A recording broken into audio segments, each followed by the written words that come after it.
அஸ்ஸலாமு அலைக்கும். உலகத் தலைவர் ஸல்லல்லாஹு அலைஹி வஸல்லம் அவர்கள் ஒரு நாள் தங்களின் தோழர்களே, நீங்கள் ஒருவருக்கொருவர் அன்பாக பழகிக்கொள்ளுங்கள். உடம்பில் உள்ள ஓர் உறுப்புக்கு நோய் வந்தால் மற்ற உறுப்புகள் உறக்கமின்றியும் நோய்வாய்ப்பட்டும் வேதனை அடைவது போல் நீங்களும் மற்றவர்களின் துன்பத்தை தனது துன்பமாக எண்ணிக்கொள்ளுங்கள்.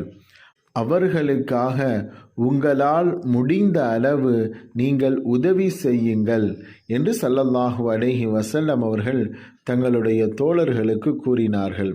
அன்பர்களே, நம்மளால் இயன்ற அளவு பிறருக்கு நாம் உதவியாக இருப்போம்.